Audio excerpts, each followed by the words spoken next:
Eu sou uma pessoa bastante realista e também fruto da imigração como deputado. E, por um lado, eu gostaria que no Brasil não se repetissem, curiosamente, coisas até positivas como nós vimos hoje. Ou seja, eu gostaria que em 10 anos jamais nós nos reuníssemos para ouvir um fato excepcional. Um deputado que disse não à corrupção. Que isso seja ocasião de uma reunião é um sinal grave. Que a gente exiba como exemplo raro, único, se não ímpar, algo que deveria ser corriqueiro, cotidiano, tradicional. Também, como eu comuniquei a uma amiga, Maju, ao assumir um posto no Jornal Nacional, que uma mulher negra assumindo o Jornal Nacional se transformasse em notícia é um sinal de que há muito a ser feito. Mas, como eu sou otimista e digo aos meus alunos algo que eles nunca entenderão, eu dei aula de Moral e Cívica, o SPB, isso é um sinal claro de idade. Todos aqueles que tiveram Moral e Cívica, o SPB, têm diploma de datilografia, já fizeram colonoscopia, como eu. Todos nós fomos criados com uma vontade meio poliana de considerar que, apesar da publicidade do mal, tomando por exemplo Lúcifer, apenas 1/3 dos anjos o seguiu. 2/3 permaneceram fiéis a Deus. Acontece que Lúcifer tem um departamento de propaganda melhor que Gabriel, Rafael ou Miguel.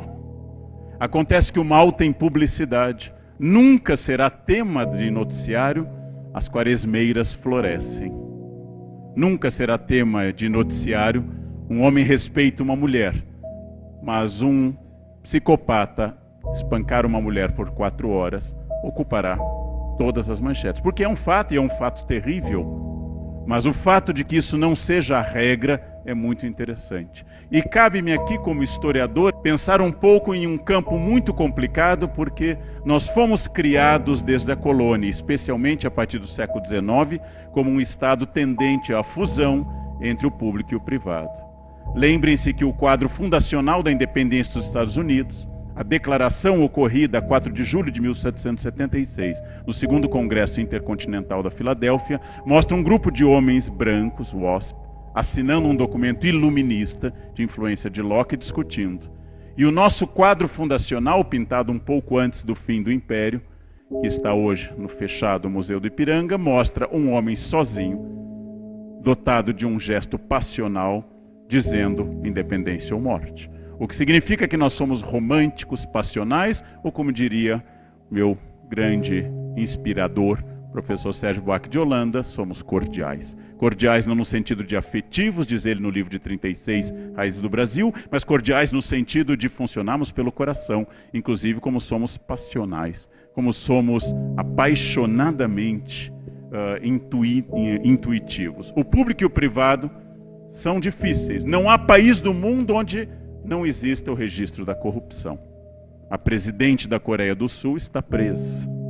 Não há país do mundo, mesmo o notável Japão, onde eu tive a oportunidade de ir algumas vezes, que não haja alguém implicado, inclusive políticos, empresários, implicado em corrupção. Mas lá se considera que essa corrupção é algo excepcional, fora do eixo, e não a norma, como foi dito aqui, certa vez, relativo a empreiteiras, que no Brasil não se constrói um muro, não se coloca um tijolo sobre o outro, sem que o sistema da corrupção seja acionado.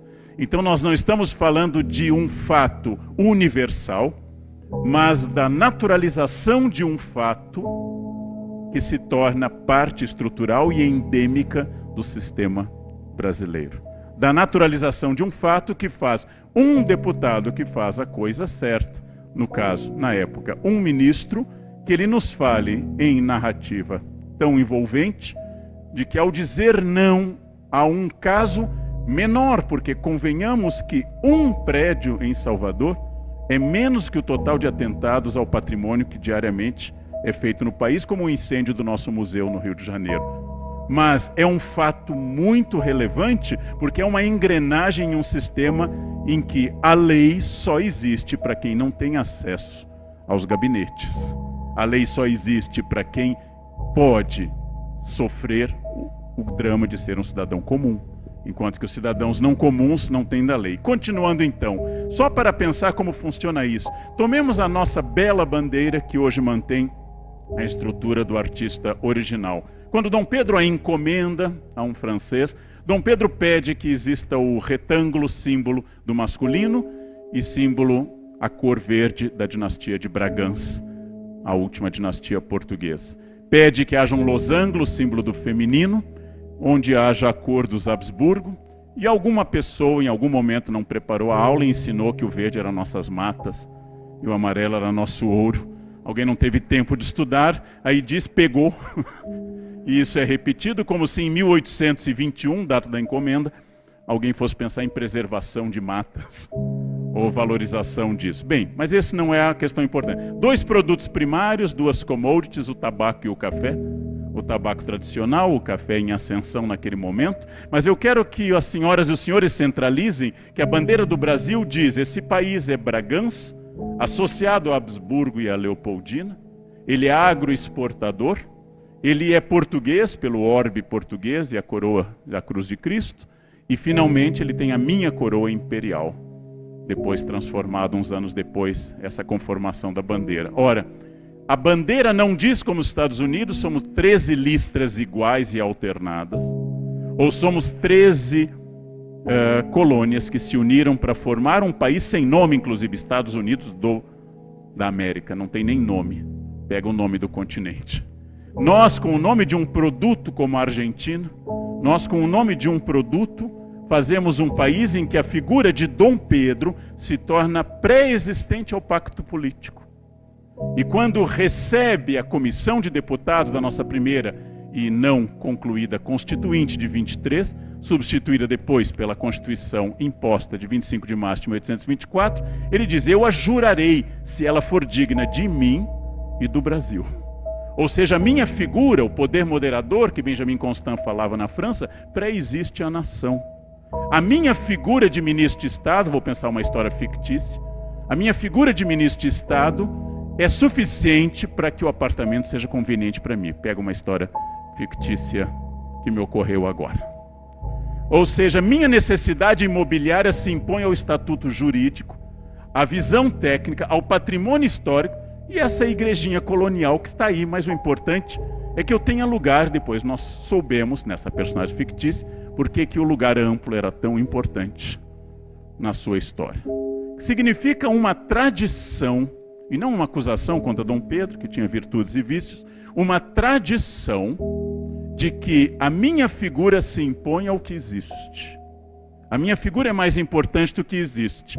Vamos pensar nessa figura, que é muito curioso, que eu acabara de dar uma palestra inteira num escritório de direito sobre origem da corrupção no Brasil, e vi um filme, e o filme narra primeiro o depoimento de um diretor de uma estatal do petróleo, o filme é fictício, também de uma estatal de petróleo, e perguntam a ele, quando começou isso? E ele cita o homem que eu tinha acabado de citar no escritório, lá em São Paulo, Elias Antônio Lopes. Elias Antônio Lopes é um traficante luso-brasileiro.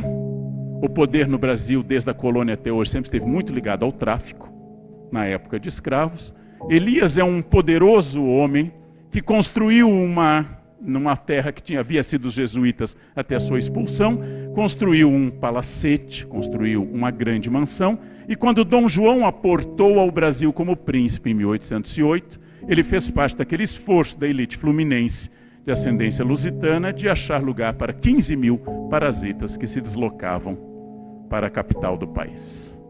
E deu a ele a sua casa desinteressadamente, num gesto de generosidade cristã. E Dom João, príncipe regente, retribui a ele dando-lhe o hábito da Ordem de Cristo, muito importante no jogo de relações daquele momento. Deu a ele um cartório em Paraty.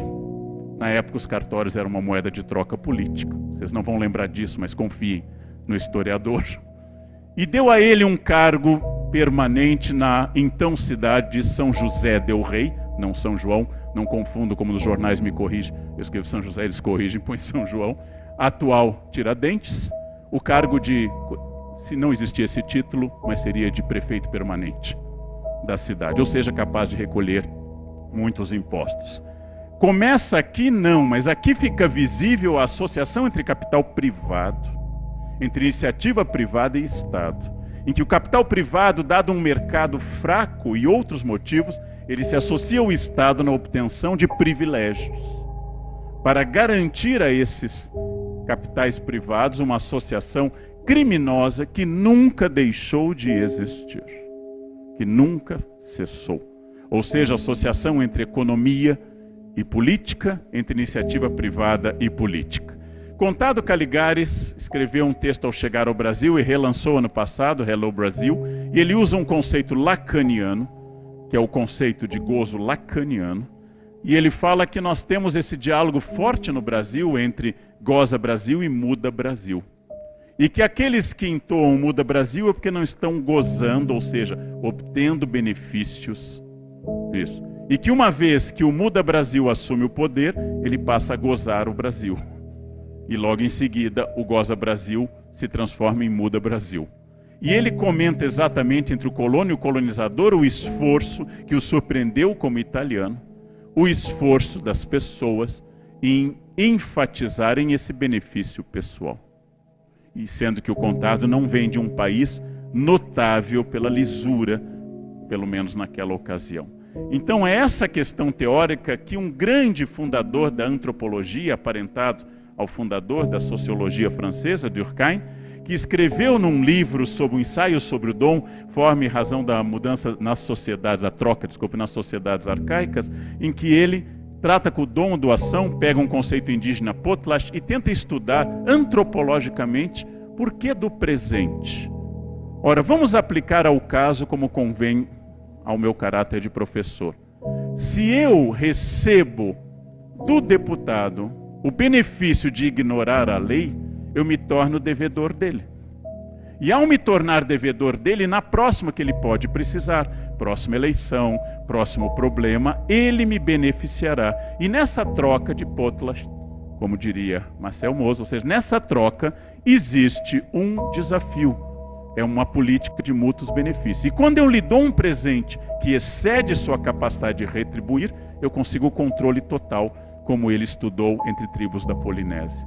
Então, teoricamente, um homem que dá uma joia muito acima da capacidade de compra a uma mulher, ou uma mulher que dá um presente a um homem acima da capacidade de compra dele, está comprando com o presente a pessoa. E não poder retribuir é muito importante nesse caso. Esse é o caso que, se vocês pensarem, vou ressuscitar uma figura falecida há pouco. Durante algumas vezes, o deputado Paes de Andrade foi presidente do Brasil no governo Sarney, em função da inexistência de uma vice-presidência. E em uma vez específica, dia 25 de fevereiro de 1989, assumindo a presidência, ele colocou todo o ministério praticamente, na época maior do que hoje, dentro de um avião e desembarcou em Mombasa, no Ceará.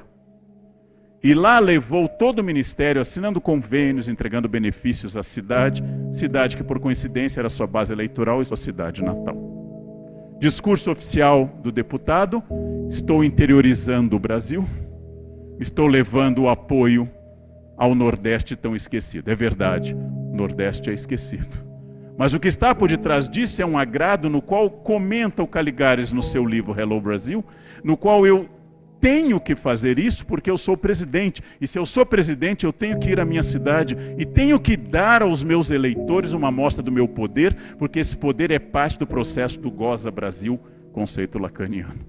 E se eu não fizer isso, eu perco eleitores.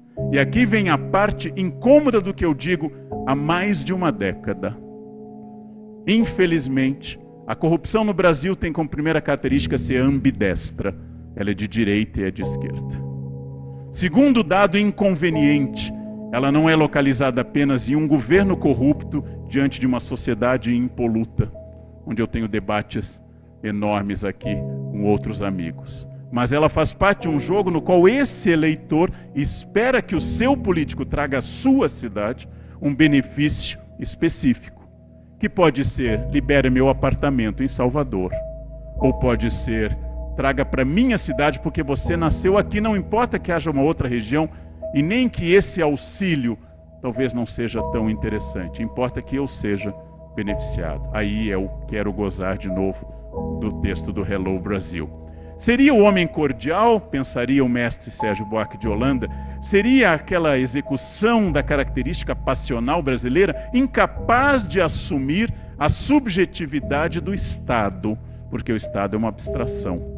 É uma reunião de poderes, mas o Estado é uma abstração.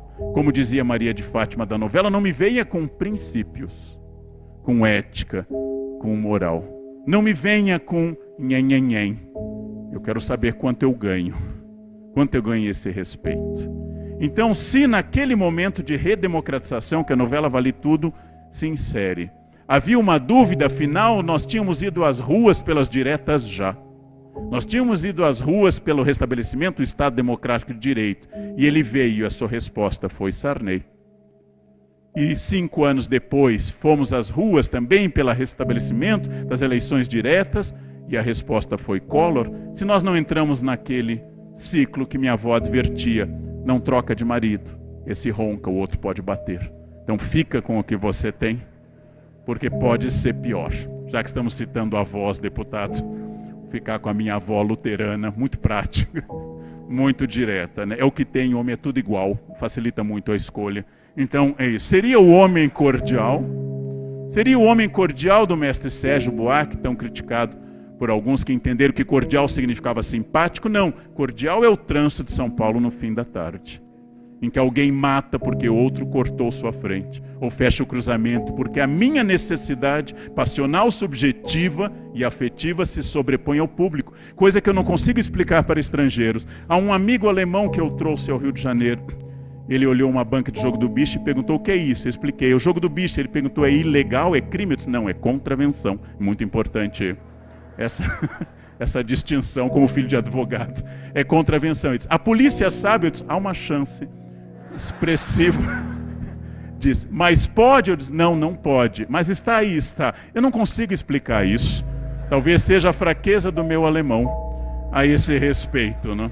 Em São Paulo, há uma outra expressão que toca nesse cordial. Nos cruzamentos, na Alameda Santos, por exemplo, com as ruas que cruzam a Paulista, está escrito: é proibido fechar o cruzamento, óbvio. E por cima um advérbio: é expressamente proibido, em vermelho. E a pergunta dos meus amigos americanos pode ficar: mas expressamente é mais proibido do que proibido? Eu disse: com advérbio no Brasil é sempre mais forte. O governo de São Paulo fez uma lei há alguns anos proibindo menores de 18 anos de comprar bebidas de álcool. E um amigo também estrangeiro perguntou: antes podia? Eu disse: não, nunca pôde, desde o primeiro código do século XX, né? Não os códigos de 16, não de 1851, mas nunca pôde. E ele disse assim: então por que agora não pode? É porque agora não pode mesmo. Nós não somos um país possível de ser explicado para estrangeiros. Mas eu quero voltar a uma questão talvez de explicação e positivo. O poder familiar é a base do nosso sistema de confiança. Especialistas em história fluminense, fundadores de uma escola de interpretação que a gente classifica de antigo regime nos trópicos, professora Bicalho, professora Maria de Fátima Fragoso, todos eles trabalham com a noção de formação de alianças familiares, de elites familiares, no qual o compadrio, ou seja, batizar o filho de um outro colega, é um gesto político. Ser padrinho é um gesto político. E o compadrio e a formação da família como sistema de confiança, aqui retratado pelos artistas franceses que mostraram esse cotidiano da escravidão, o compadrio se torna a única forma política palpável no Brasil. Ou seja, é errado, mas é da família. Assim são ou eram os Ascioli no Ceará. Assim eram os Seabra na Bahia. Assim eram os Cavalcante em Pernambuco. Como se dizia no século XVIII e XIX: meu amigo, muito cuidado em Pernambuco, ou se é cavalcante, ou se é cavalgado. A ideia de que, exatamente porque é meu cunhado, é meu genro, é meu tio, é meu afilhado, eu tenho um compromisso pessoal que se sobrepõe ao compromisso político.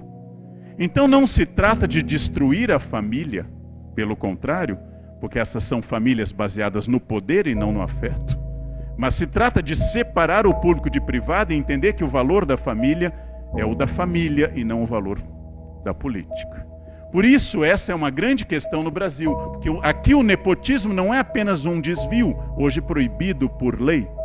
O nepotismo é uma prática histórica. Acontece em Roma, acontece na corte dos papas. Rafael Pinto, Papa Leão X, com 2 sobrinhos cardeais ao lado. O nepotismo no Brasil é uma visão de mundo. Em quem eu posso confiar? Um deputado estadual em São Paulo deu uma entrevista fascinante, eu adoro, porque às vezes, cansados no fim do dia, as pessoas dizem a verdade. Eu gosto muito de entrevista no início da noite, eles estão já completamente irritados, e aí às vezes escapa a verdade. Eles, flagrado tendo contratado a esposa e os filhos para o gabinete, mas não é cargo de confiança, eu confio na minha esposa. É um mérito familiar. Confiar na própria esposa é um mérito familiar louvável. Mas ele sequer entendeu, e eu quero voltar a um caso também fictício. Em um determinado governo de um país que acabou o presidente sofrendo impeachment, havia um ministro do trabalho, fictício. Chamemos de Voldemort. Esse ministro foi flagrado levando o cachorro da família numa Kombi do Ministério do Trabalho ao veterinário. E quando a imprensa flagrou esse ministro fictício, ele se defendeu e disse: cachorro também é gente. Ele supunha que o ataque era a dignidade do animal. Ele supunha que a nossa crítica era um antropocentrismo canhestro. E não o fato que ele usou o carro público em horário de trabalho para favorecer um benefício pessoal, que seria, em outro caso fictício, você levar sua babá e seu cachorro de helicóptero para a praia. Por exemplo, também fictício. Mas o mais interessante é que o ministro não entendeu o que estava sendo criticado. Ele achou que o problema era o cachorro. Poderia estar ficando no mesmo plano zoomórfico a esposa ou a mãe do ministro. Mas estava um uso privado de um bem público. E o que é mais curioso, gente, que isso não é no Brasil um apanágio apenas do Estado brasileiro na sua fase democrática, mas por vezes no Brasil pessoas autoritárias foram mais honestas que democratas, o que não é uma defesa do autoritarismo. Ao sair do seu gabinete de prefeito, Prestes Maia, indicado pelo Estado Novo para governar São Paulo, o motorista da prefeitura, diz o livro, a série sobre São Paulo, capital da solidão, o motorista da prefeitura o esperava. E ele disse: não posso, eu não sou mais prefeito. Ao final da cerimônia de posse, ele não era mais prefeito. Era um homem autoritário. E fez isso. Borges de Medeiros, no Rio Grande do Sul, governador reeleito de forma ilícita várias vezes no estado, não levou para casa o telefone de ouro que a empresa telefônica havia presenteado pela concessão telefone, dizendo: foi dado ao governador e não a Borges de Medeiros. Logo fica no Palácio Piratini. Essa noção, infelizmente, não é que a democracia favorece a ética, mas ela possibilita que a não ética seja vista e punida. Haja vista que no passado brasileiro nós só tivemos até hoje, exclusivamente, gente que investigou ética da oposição. Ou seja, a ética não era uma postura a ser investigada como princípio, mas porque o governo anterior, como fez, por exemplo, o governo republicano sobre o último primeiro-ministro do Império, Afonso Celso, Visconde de Ouro Preto, como fez o governo de Getúlio sobre Washington Luiz e Prestes, o candidato vitorioso, mas que não assumiu, como fez o governo militar de 64 sobre Juscelino Kubitschek. Eu investigo a oposição, o derrotado, não o do meu governo. Isso é muito interessante porque é uma visão de mundo de fato. E é uma tradição escravocrata, afinal a frase definidora da nossa cultura seria: você sabe com quem está falando? Segundo meu colega Cortella, só possível em estágio final de Alzheimer. Quando você se esquece de quem é e tem direito a perguntar a alguém: você sabe com quem está falando? Como caridade a ser feito? Ora, é uma tradição escravocrata no qual o trabalho, a ética e a lei é para quem não tenha poder, para quem não tem essa capacidade. Será uma herança colonial de concentração de renda notável? Menos de 0,04% da população colonial tem bens de raiz? Ou seja, é uma questão de concentração de renda no qual se entende que a lei é uma forma de controle social e não um estatuto para gerenciar o atrito de toda a sociedade? Será a nossa elasticidade moral católica uma postura dominante em autores, principalmente em inspiração protestante, em que eu posso fazer o que eu quero, basta que eu me confesse? Depois eu digo: eu matei, eu fiz isso, porém, reze 2 Ave-Marias e 2 Pais Nossos que você está perdoado. Aquilo que é a base da nossa moral seria isso? Ou é o conceito romano de coisa pública, aquele que Rui Barbosa reclamou na sua segunda candidatura à presidência, também derrotado, que a res pública, coisa pública, havia virado re privada. Essa reclamação é de 1919. O que acontece com a zona de conforto? Eu passo a não querer fazer mais coisas certas nem com entusiasmo. Eu passo a achar que está bom estar no aquário lotado porque é conhecido. E eu não busco um aquário mais desafiador e maior. Tudo o que te agrada te engana. Tudo o que te seduz e te deixa confortável te conduz à mediocridade. Quanto mais você tiver desafios, mais você vai responder a esses desafios. Zona de conforto é muito curiosa, porque ela significa o fim da luta. Saiam da zona de conforto. Pensem seriamente que tudo está em mudança, tudo está envelhecendo, tudo está passando, tudo aquilo que não está se expandindo está encolhendo. Tudo aquilo que não está melhorando está piorando. Isso é a realidade do mundo. Se você não mudar o seu negócio, alguém mais jovem e mais dinâmico vai mudar. Nesse momento, alguém está tendo uma ideia de vendas melhor que a sua. Isto significa que quem se dedica a ser um profissional precisa permanentemente levar em conta essa frase: mudar é difícil, me ensinaram os norte-americanos. Mudar é difícil, não mudar é fatal. Mudar é difícil, não mudar é fatal. Isso é fundamental. Tem duas opções: enfrentar a mudança, enfrentar o desafio e pensar: esse ano eu consegui isso, que bom, e agora? Ah, mas eu já falo inglês. Ótimo. Qual o passo seguinte? Eu já consegui a minha casa, perfeito. Era esse o seu objetivo material? Qual é o passo seguinte nos outros objetivos? Não mudar é fatal. Protagonismo é quando eu entendo que a minha vida não mudou por causa dos astros. Não mudou porque Mercúrio estava retrógrado. Não mudou porque Saturno está sob meu signo. Mudou porque eu agi. Mudou porque eu fiz alguma coisa. Protagonismo é isso. Não é fácil tomar essa decisão. Não é fácil olhar além do horizonte e perder essa ação reativa de quem simplesmente acha está faltando isso, está faltando aquilo. Não é fácil. Não é fácil essa transformação. A visão além do horizonte pressupõe racionalidade, pressupõe previsão.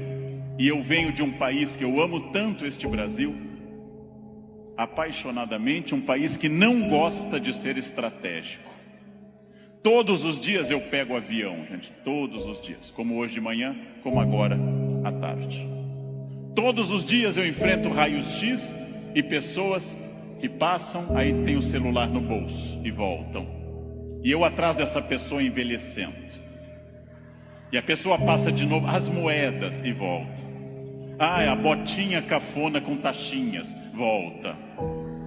Depois de 10 vezes a pessoa passa, sem nenhuma estratégia. Chega à porta do Finger, a funcionária pede o documento e começa a procurar na bolsa ou na mochila o documento.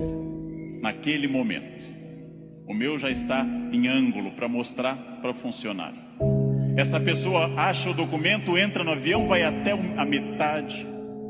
E aí, olha o seu ticket, 2A. E começa a voltar, contrariando a piracema que está indo para o fundo do avião. Estratégia é a capacidade de se antecipar à necessidade. Estratégia é estar pensando o seguinte: está dando certo a minha estratégia nesse momento? Ótimo. Está dando certo, já é passado. O que eu vou fazer no futuro? O que eu vou fazer para transformar isso? Racionalidade estratégica. Não existe destino. Eu sou das pessoas que compartilha da ideia que não existe destino. Existem acidentes para todos. O que eu faço com esse acidente me define. Ah, Leandro, você fala bem porque você é de aquário. Eu sou de aquário. Aquário é ar. Pessoas de ar falam bastante. Gêmeos também. Ah, você é muito ciumenta, mulher, porque você é de escorpião. Escorpião é tomado pelos ciúmes. Mas que marido exemplar? É Câncer. Câncer é água. Chora até a inauguração do supermercado. Mas que chefe autoritário? Áries. Ele é de Áries. É muito autoritário. Que secretária organizada? Virgem. Virginianos têm toque com ordem. Muito bem. Isso é pensamento mágico. Sabe o que é pensamento mágico? Acreditar que a minha vida é determinada por uma constelação na hora do nascimento. Sabem o que é vaidade, que também atrapalha? É ficar pensando agora, por que ele não falou do meu signo até agora? Isso é vaidade. Será que ele vai falar do meu signo? Isso é vaidade. Bem, superem isso. Superem essa ideia de sorte, azar, destino. Introduzam a ideia de decisão, estratégia e trabalho. Sartre diz, o filósofo que morreu em 1980, Sartre diz: não importa o que a vida fez de você, pausa. Importa o que você fez com o que a vida fez de você. Não importa o que a vida fez de você, importa o que você fez com isso. Você conseguiu aprender inglês porque sua família era rica e te levava para esquiar em Aspen, no Colorado? Ótimo. Tem outra maneira de aprender, na biblioteca pública com CDs de graça. Aspen é bom, Aspen é legal, mas não está impedido o acesso para outras pessoas. Não importa isso. A vida te deu 3 chances de sucesso material. Nascimento é a primeira. Quem nasceu de família boa, mas desprovida de recursos, já queimou 1/3 das chances. Família amorosa, mas sem CNPJ forte. Segunda chance, casamento. Quem casou por amor já queimou 2/3 das chances. Casar por amor elimina mais 1/3 das suas chances. Sobrou só um, gente. Só um caminho: trabalhar. Trabalhar bastante. Ou casar de novo, ou nascer de novo. Eu já me convenci que é trabalho, que queimei os 2/3 iniciais também. Tenho família amorosa e muito trabalho pela frente. O que significa aí, gente? Vamos pensar. Eu não sou controlado. Eu não sou controlado pelo destino. É óbvio que eu não sou tudo e nem posso tudo e nem sei tudo, mas eu não sou controlado pelo destino. O primeiro exercício que eu quero que nós façamos daqui para frente é o seguinte: dentro do padrão do humano, eu não posso desejar imortalidade, está fora do padrão do humano. Eu não posso dizer, eu me cuido, você vai morrer igual. Vai ser um cadáver bem cuidado. Eu hidrato a pele, vai ser um cadáver hidratado, bonito. Eu malho todos os dias, um cadáver definido, bonito também. Muito bem. A não ser que vocês queiram evitar Alzheimer, aí o meu conselho é: comam bacon, pururuca, banha. Isso evita Alzheimer. Vocês não chegarão à idade de desenvolver Alzheimer. Vão morrer antes. Bem, não controlo tudo. Não controlo tudo. Não sou dono do universo. Não posso impedir a morte que virá. Mas entre o nascimento e a morte eu controlo muita coisa. Toda crença em destino, vocação, talento, é uma crença que tende a disfarçar o que de fato faz a diferença. E o que de fato faz a diferença é o esforço. Eu tenho uma sorte imensa quando as pessoas me dizem: Leandro, você tem sorte. Eu tenho uma sorte imensa. E essa sorte se repete diariamente, porque eu acordo às 4 da manhã. Essa é uma sorte diária. Basta eu começar a dormir o dia todo que a sorte se vai. Ninguém me controla, e eu acredito, como os filósofos gregos, que a vida pode ser mais racionalizada. Eu acredito que eu tenha condições de interferir na minha vida. Eu acredito que quando eu faço a pergunta: o que estamos fazendo de nós mesmos, eu posso dar uma resposta objetiva e prática. O que eu estou fazendo de mim? É um momento para pensar. O que eu estou fazendo de mim? Essa é a vida que eu estou querendo levar? Com as pessoas que eu quero? A vida é muito curta, gente, é muito rápida, é muito passageira. E ouçam alguém de mais de 50. Depois dos 40 parece ficar mais rápido ainda. Parece que passa numa velocidade incrível. A vida é muito curta para que se perca tempo numa existência medíocre, numa existência pequena, numa existência fraca. A vida é muito curta para que eu tenha uma família que eu não ame, para que eu tenha um emprego que eu não goste, para que eu tenha um trabalho que eu não me dedique. Ela é muito curta para eu ser medíocre. É muito pouco tempo para isso. Perguntem o que estamos fazendo de nós mesmos e sigam o conselho que Sócrates fundou a filosofia ocidental. Conheçam-se, conhece a ti mesmo, conhecimento de si. Sigam esse conselho, sigam essa ideia de saber quem vocês são. Se eu me conhecer, ninguém me ofende. Se eu me conhecer, ninguém me ataca. Já disse isso várias vezes na internet. Quando alguém me xinga no trânsito, eu tenho que saber se a pessoa está dizendo a verdade ou mentira, e nos dois casos eu não posso me ofender. Conheçam-se, saibam quem vocês são. O ano passado um aluno bateu a porta na minha cara e gritou, careca. O que eu vou dizer para esse aluno? Não, retire o que você disse, não, estou ofendido. Vejam, as pessoas têm direito a dizer o que querem, é um direito constitucional. Eu só me ofendo quando eu concordo com elas. Ataque é veneno. Veneno só funciona se eu tomar. Ataque é veneno, eu preciso tomá-lo. Se eu não tomar, o veneno não funciona. Já ouvi no trânsito de São Paulo e gravei um programa sobre isso uma vez, um café filosófico. Alguém me gritou, insinuando que minha mãe exercia atividade erótica remunerada.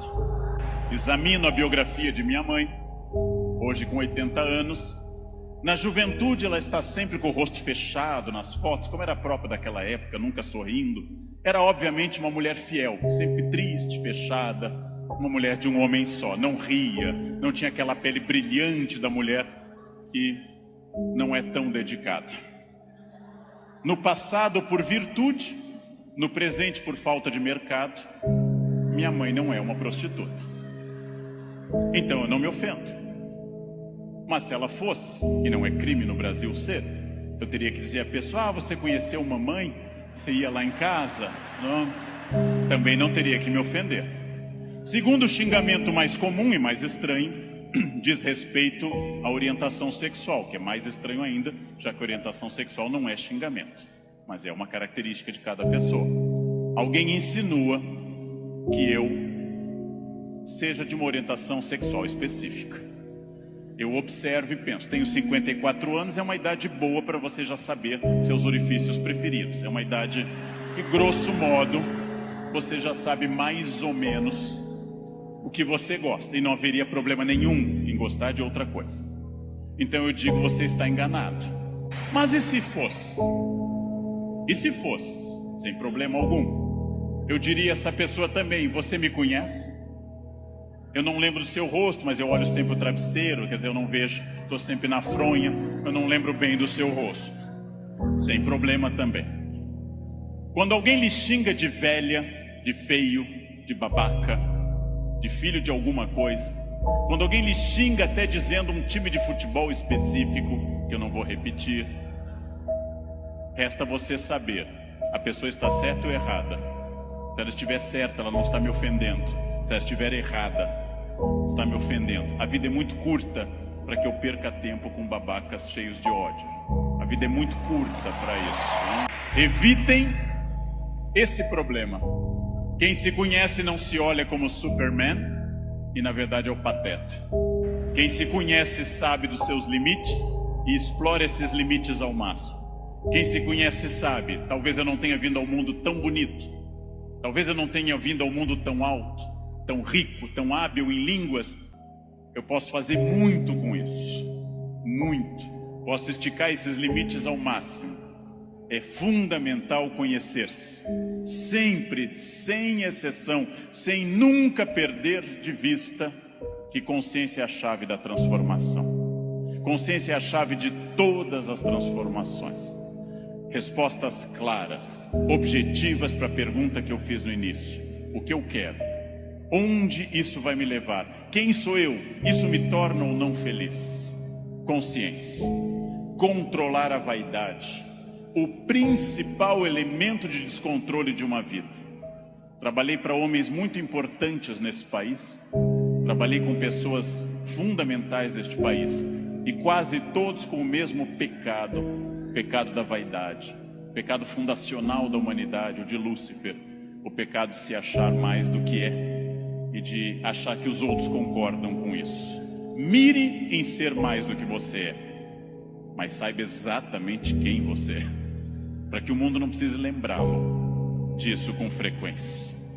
É melhor que eu, que qualquer pessoa, cobramos mais o corpo com roupas e alguém diga: nossa, você está muito bem, poderia deixar mais alguma coisa à mostra, do que alguém que diga: vai colocar uma burca, meu filho, tá demais. Quer dizer, esperem, saibam quem vocês são, saibam quais as lutas que valem a pena. Por quê? Porque a vida oferece algumas lutas muito boas. Família é uma delas. Luta contra o racismo é uma luta muito boa. Dedico parte da minha vida a isso. Luta contra a violência sobre as crianças, luta contra a pedofilia é muito boa. Essas lutas são boas, merecem toda a nossa energia, merecem todo o nosso empenho, talvez até a vida. As outras, não. Não. Escolham a luta. Escolham as lutas. Não é boa luta o trânsito. Não é boa luta. É ridículo brigar no trânsito. A pessoa pode estar simplesmente louca, drogada ou armada. Não lutem no trânsito. Não percam um projeto de vida por causa de um louco. Não lutem em família, dentro da família. Família é como herpes, volta sempre. Volta sempre, gente. Você brigou agora, no próximo Natal tem de novo. Não adianta brigar. Escolham as lutas. E quando alguém lhe ofender na sua rede social, bloqueie, apague ou ignore. Rede social não é um bom espaço de luta. É perda de tempo ficar brigando em rede social. Escolham as lutas, gente. E aqui um detalhe, uma campanha. Falando no Brasil inteiro, eu estou lançando uma campanha, gente. Pelo amor de Deus, parem de dar bom dia em grupo de WhatsApp. É a minha campanha. É a minha campanha. Se alguém der bom dia, apaguem simplesmente. E pronto. Pronto, falei. Escolham as lutas. O mundo inteiro hoje está centrado em duas coisas: parecer, através de redes sociais, e ter. Ter é bom, se representar que eu vou melhorar com isso. Ter para ser, ter para parecer é ruim. É bom eu ter conforto, é bom eu ter algumas coisas materiais, desde que eu saiba que elas servem à minha felicidade, e não eu sirvo as coisas. Ter e parecer não se confunde com ser. É uma palavra difícil, eu sei. É uma palavra complicada, essa tal de felicidade. Epicuro, filósofo, que eu adoro, dá uma norma muito clara: viver não é um fardo, não viver não é um mal. Logo diz Epicuro que nós devemos honestamente morrer e honestamente viver. Como eu posso ter medo do que é inevitável? Viver é um desafio constante, diário, não é um fardo. Não posso acordar como um condenado, não é um fardo, é bom. E também honestamente aceitar essas coisas. Muito importante, contido nessa imagem de uma escultora norte-americana, Bobby Carlyle, que eu adoro. Essa estátua chama Self-Made Man. Mostra com o talento da escultora, em bronze, uma figura de um homem esculpindo-se. É uma metáfora excelente para todos nós. Eu estou parcialmente pronto, mas eu não sou perfeito. Perfeito quer dizer em latim feito até o fim. Perfectum, feito até o fim. Eu não sou perfeito.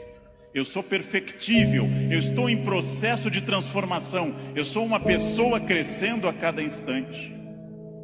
Eu tenho partes completamente prontas, outras que precisam de melhoras e outras que precisam ser criadas. Eu não estarei pronto até o fim. O jogo termina apenas no fim. Construir-se. Qual é a parte que me falta? Qual é a parte que eu preciso melhorar? Qual é a parte que eu tenho que transformar? Talvez eu esteja muito bom quanto a horários, quanto a sair da cama, mas eu sou bom quanto a resiliência, ou seja, enfrentar as pequenas crises cotidianas. Eu sou bom com resiliência e com horários, mas sou muito irritadiço. Tenho que trabalhar isso no meu autoconhecimento, num processo de psicologia. Tenho que trabalhar minha irritação. Eu tenho partes a serem melhoradas. Meu português não é bom? Leia, aprenda, estude. Eu tenho partes a serem melhoradas. É isso que nós chamamos de construir-se, fazer-se, tornar-se melhor. Não acreditar naquela síndrome de Gabriela, cravo e canela. Eu nasci assim, eu sou sempre assim. Gabriela, não existe isso. Não existe nada que eu não possa transformar dentro do padrão do humano. Construir-se, fazer algo novo, fazer uma ideia nova, interferir no meu corpo, na minha renda, na minha família. Freud morreu em Londres fazendo essa pergunta nos seus 2 últimos anos de vida, 1938 e 39. Por que as pessoas buscam tanto a infelicidade e quando encontram, ficam admiradas como se fosse uma coisa surpreendente? Por que as pessoas mantêm uma família difícil, em ambiente difícil? Por que fazem programas ruins, estressantes? Porque ano após ano repetem o mesmo erro. E depois, quando vem a infelicidade, na forma de insônia, ansiedade, depressão, angústia, elas ficam surpresas. O que houve com a minha vida? Houve o que você fez. Houve o fruto do seu projeto. Houve a sua ação, houve a sua mão neste cinzel. Trabalhem. Uns têm que trabalhar mais. Uns precisam um esforço maior. Tem gente que anda 5 minutos na esteira e define abdominais. Eu tenho raiva dessa gente. Tenho raiva. Tem gente que come brigadeiro dia e noite, tá? Com 2% de gordura. Quero que morram. Eu vou ter que comer capim sem parar. Vou ter que correr daqui até o Recreio dos Bandeirantes e voltar fazendo num pé só para perder 100 gramas em 2 meses. Não é fácil. E devo dizer a vocês, vai piorando com o tempo. Não é fácil, mas é possível para todo mundo. É possível para todo mundo. Esculpam-se, criem-se, façam algo assim, sejam alguém diferente, façam algo que transforme a sua vida. Parem de ficar na estrada lamentando o que teria sido. Tirem o futuro do pretérito da cabeça de vocês. O que teria sido não tem importância. Só tem importância o que é e o que será. O presente e o futuro, né? Só. Ah, se eu tivesse feito isso. É irrelevante o futuro do pretérito no projeto de vida. Condicional em inglês. Não existe isso. Não pensem em nada que não seja fruto dessa ação. É isso que eu tenho perseguido sistematicamente nos últimos anos. Aquilo que eu quero, as metas que eu desejo, o mundo que eu quero ver. Seguindo o conselho do grande Mahatma Gandhi, líder da Índia, seja você o mundo que você deseja ver, ou seja, anuncie em você o mundo que você deseja ver. Como eu quero um mundo mais ecológico, eu vou reciclar lixo em casa. Como eu quero um mundo mais humano e mais educado, eu serei mais humano. Como eu quero um trânsito mais cidadão, eu serei um melhor motorista. Como eu quero combater a violência entre as pessoas, eu serei menos violento. Eu sou a transformação que eu quero ver no mundo. Parem de se espelhar no mundo, construam essas coisas, digam a si mesmos onde querem estar, com quem, com qual corpo, com qual renda, em qual casa, e persigam esse objetivo. Persigam esse objetivo. Pronto, simples. Num livro que eu acabei de ler, conta o autor que o grande pianista deu um concerto aqui no Rio, Arthur Moreira Lima, que eu admiro muito, tocou maravilhosamente Chopin, e ao final uma senhora simpática chegou e disse a Arthur Moreira Lima: nossa, eu daria minha vida para tocar como o senhor toca. Ele respondeu: eu dei a minha. Essa é a chave. Eu dei a minha. Eu dei a minha vida significa eu fiz todo o esforço para isso. De novo a pergunta com a qual eu iniciei essa fala. Você é feliz? Esse grupo respondeu com entusiasmo que era feliz. Perfeito. A gente sabe que talvez, uma ou outra pessoa aqui, 2 ou 3, talvez não sejam tão felizes, mas levantaram a mão porque ficava chato. Talvez. Mas a próxima pergunta é muito importante também.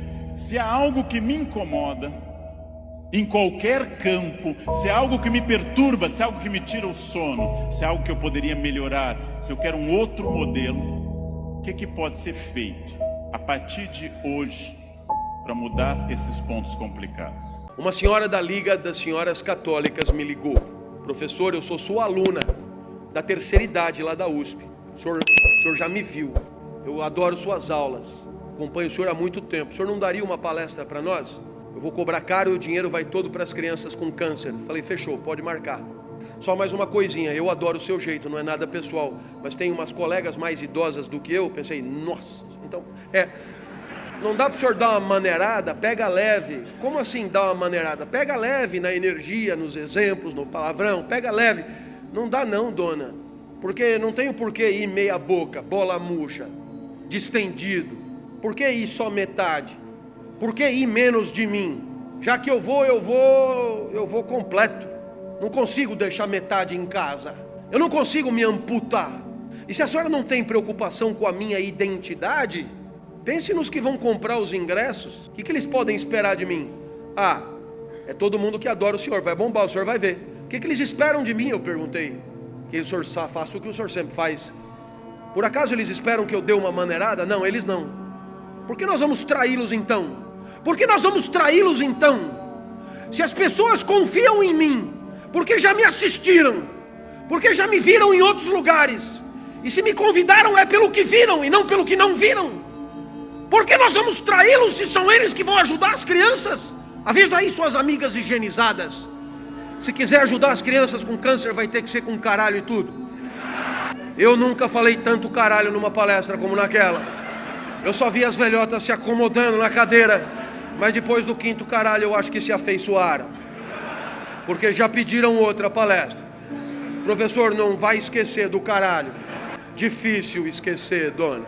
Difícil deixar os valores em casa. E aí você entendeu. Os valores não são só critérios para você definir como vão conviver. Os valores são a verdadeira matéria-prima da tua identidade.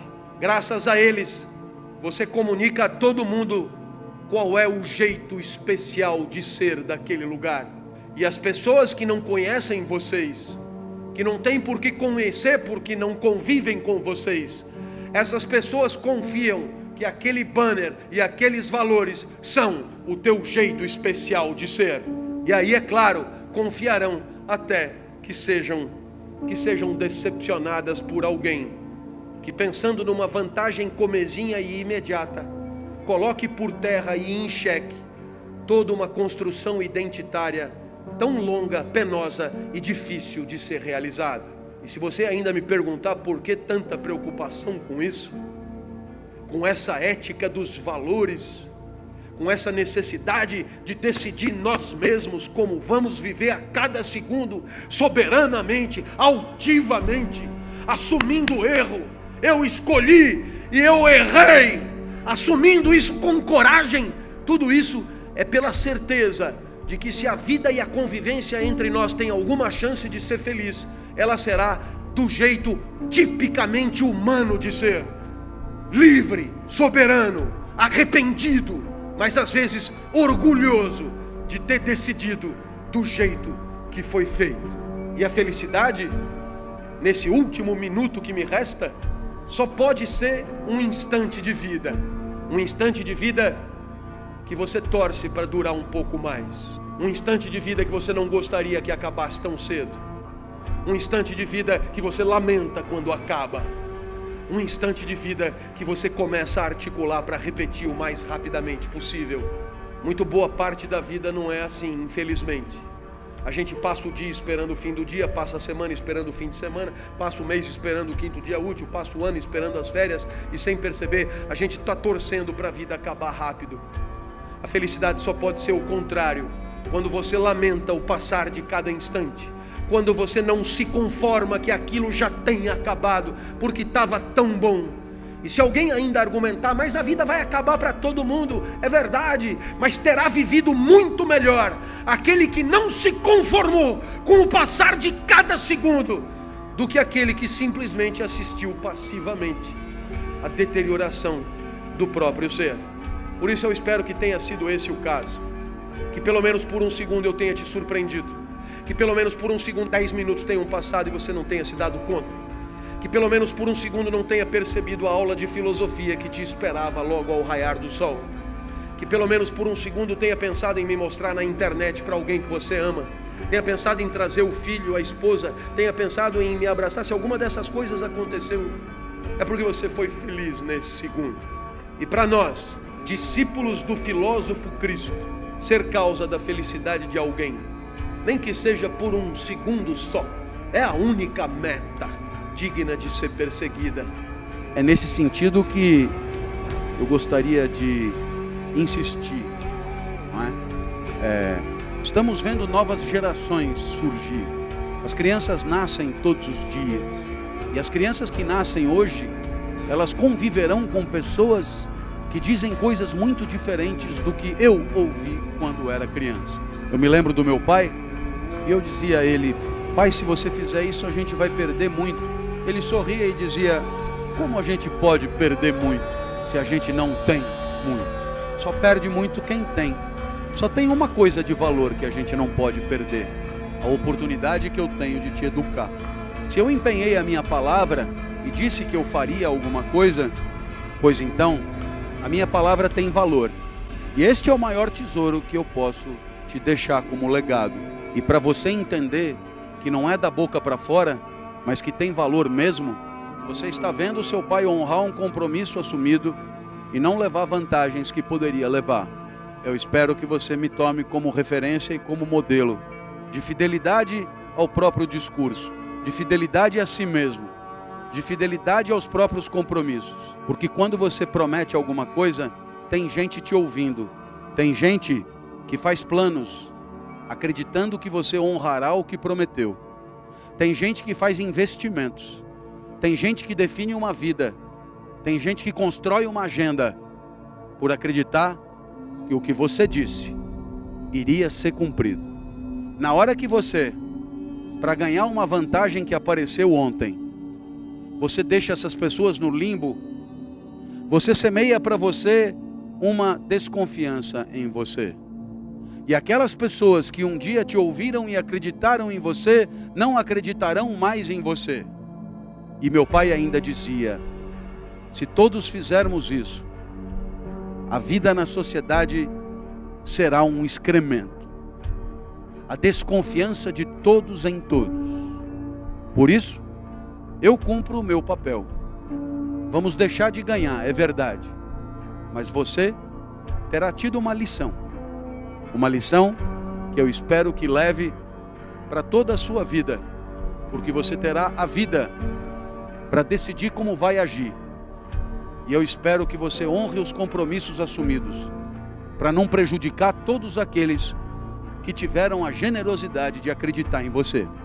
Bem, eu não preciso te dizer que essa questão da fidelidade tem uma importância impressionante no fazer nosso. E aí então, como foi dito aqui antes de mim, a gente vê pela televisão jogadores e técnicos de futebol fazendo promessas, beijando escudos, dizendo-se torcedor desde sempre para sempre daquele time que finalmente os contratou.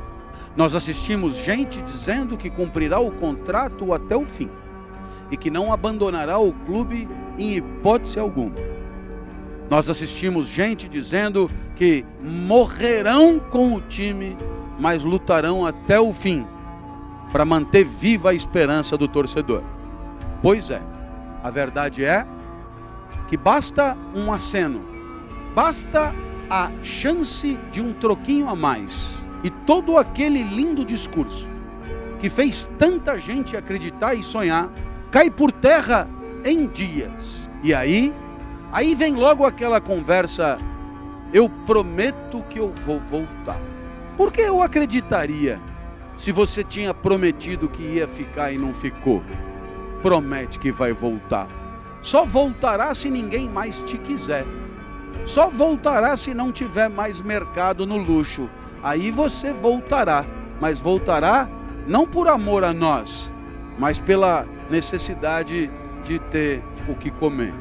Bem, eu queria lembrar de um caso de alguém que eu aprendi a admirar pela televisão. Alguém que eu nunca conheci, mas gostaria muito de ter conhecido. Eu me refiro ao treinador Muricy Ramalho.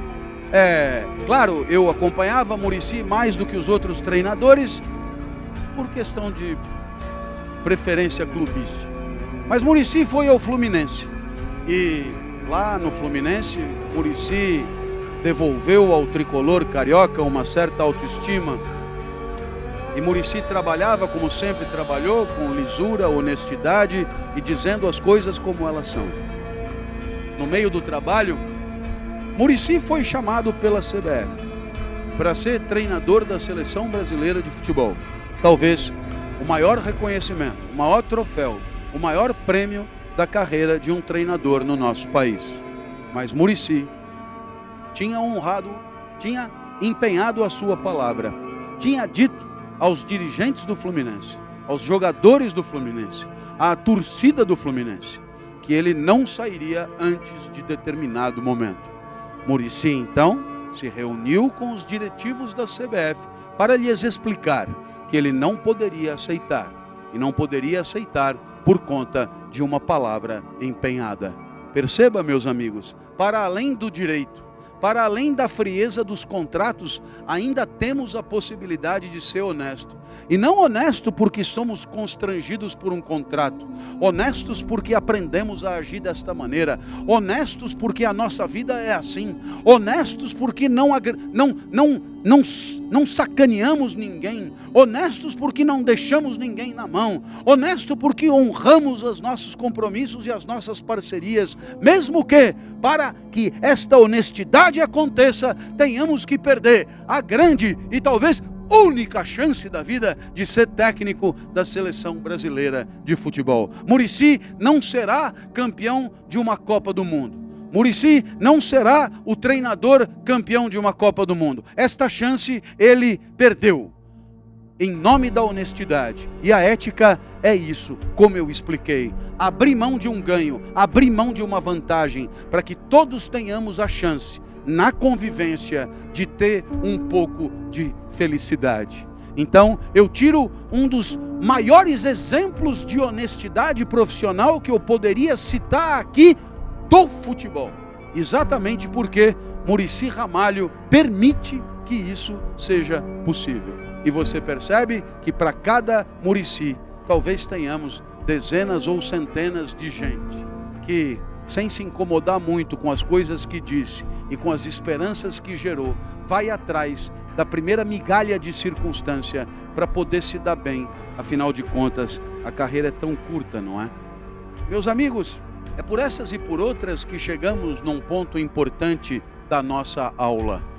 A ética não é uma tabela pronta, pode, não pode, pode, não pode, pode, não pode, porque a ética é um abacaxi que juntos nós temos que descascar.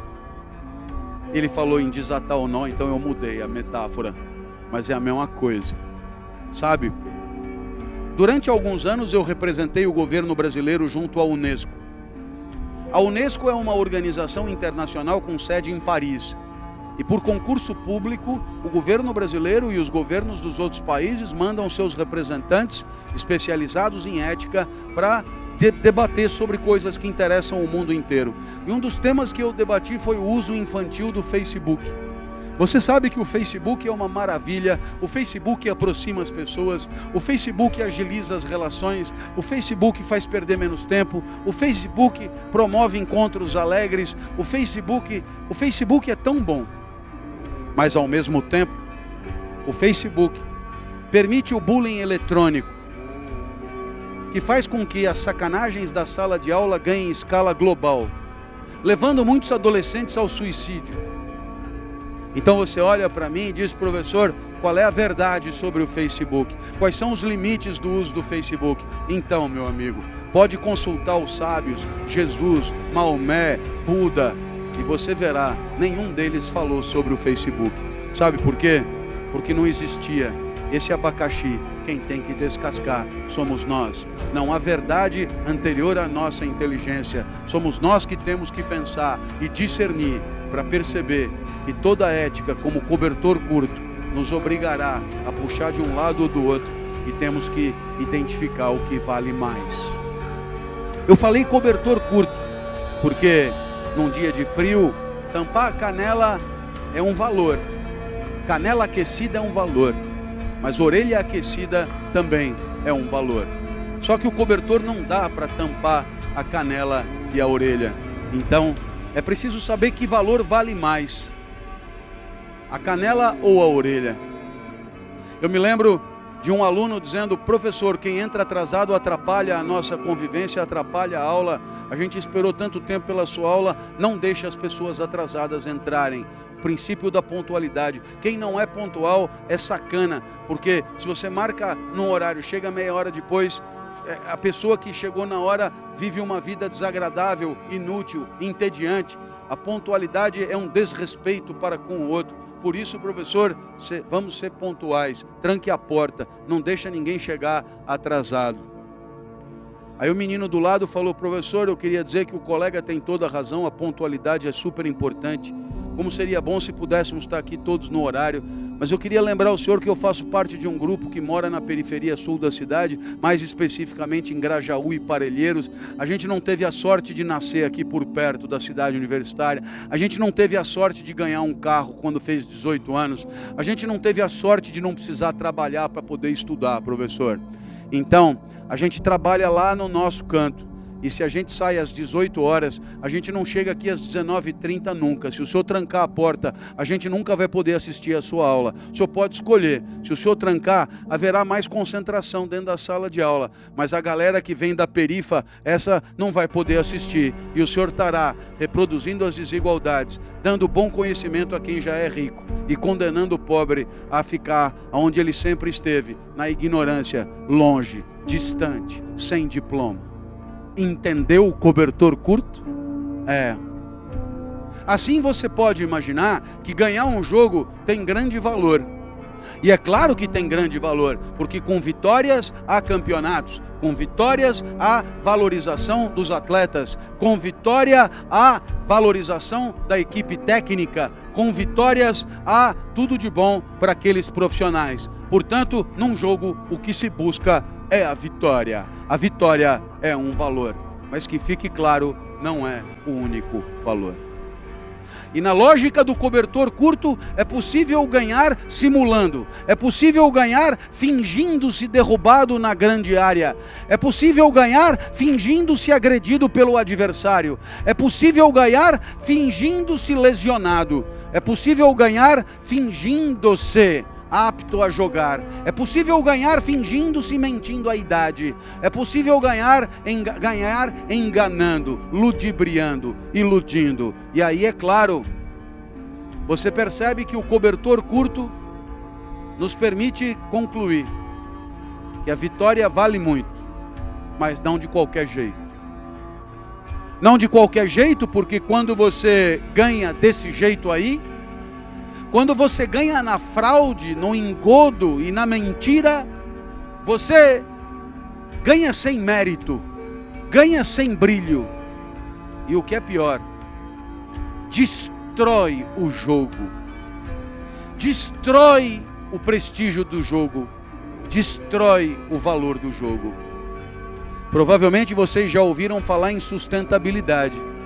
Sustentabilidade é uma palavra da moda. Sabe o que quer dizer? Os franceses, quando falam sustentabilidade, eles usam a palavra durabilidade. Sabe por quê? Porque a sustentabilidade é mais ou menos isso. Na hora de você agir agora, busque o ganho, mas não ganhe de maneira a impedir o ganho de amanhã. Não ganhe de maneira a impedir o lucro de amanhã. Não jogue de maneira a destruir o jogo de amanhã. não vença de maneira a impedir a vitória de amanhã. Por quê?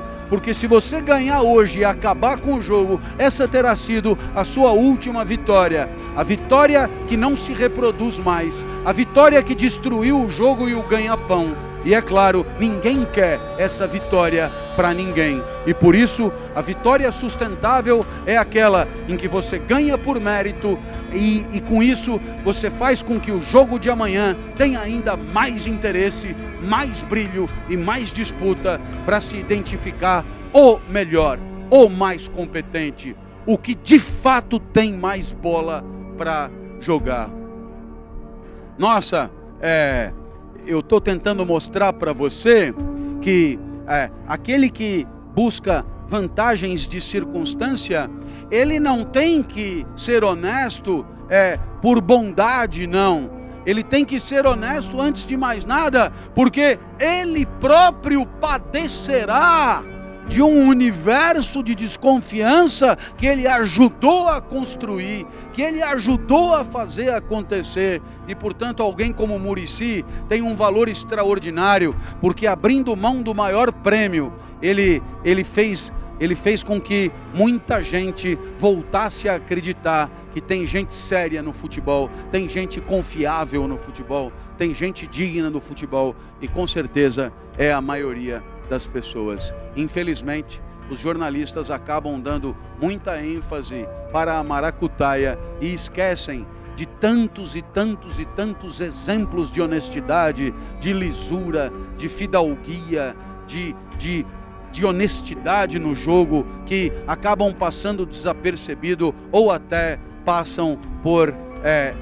desinteressantes num mundo aonde só dá ibope o que é grotesco, o que é inescrupuloso.